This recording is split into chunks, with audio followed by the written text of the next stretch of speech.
When I was a kid, I wrote this piece of music. And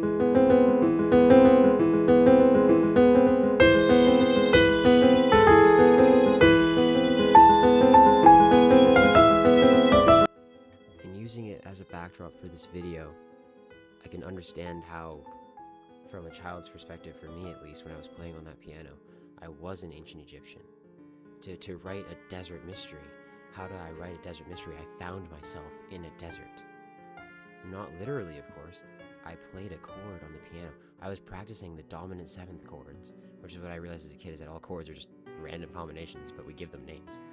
I played a dominant seventh chord, and like a jazz musician, I decided it doesn't have to be dominant, and I'm going to move my thumb down, and then that's the note there. And it felt aesthetically pleasing to me in my hand. And then I played it, and then I was like, I am in the desert. This is creepy. And I transformed it, and then, because the harmony gives the illusion that we're somewhere in a desert. The melody is so simple, yet it's detached. It's a mirage. It's so close to us, yet it's so far away.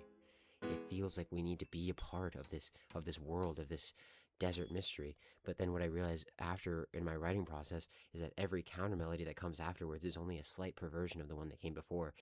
I had to cut myself off because I went into a musing about how that song became the archetype of all the songs that came afterwards for me. But I think that this next song that I can share, called Almost, to me it was a truly intermediary piece, because I was 16, 15.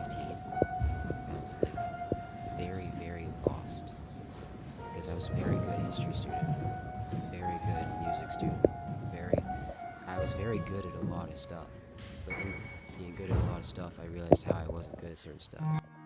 So that was the problem, where I felt as though I couldn't fulfill my role because I wasn't fulfilling it, because people are telling me that I have to be a specific person when I know that I'm not. And that is what my song Almost was about. I tried to make a song that was so Luciferian, so poetically justified, so bright and proud, so honest, so fully boisterous and passionate and honest about its love and its contention, that it boils down to a sad, small arpeggio, like a small lament, a small arpeggio, a small climbing ladder, a small ladder of a chord shaping up towards nothing. Because the song ends with the two opposing melodic concepts of those two notes.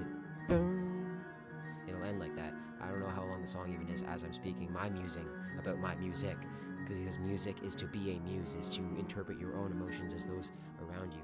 And that is the Homeric epic, a blind man who cannot see, because he sees with his ears. That is the beauty of the oral tradition. That is the beauty of our language. That is the beauty of why we use our language. That is how it came to us. Because language came from language, which is a paradox, because how could we do that? And that is almost. We're almost there. We're almost there, because the song is a tragedy, because I wrote it as a tragedy. But the tragedy is that it ended. My grandma died, but I was still happy on the other side. Girls messed with me because I let them mess with me, and it shattered my heart. I told myself I wasn't a good rugby player. I was a decent rugby player. I told myself my friends shouldn't like me. My friends really did like me. I gaslit the hell out of myself, and that is what this song is about. It's about when we can't really come close to what we want. That was my vision.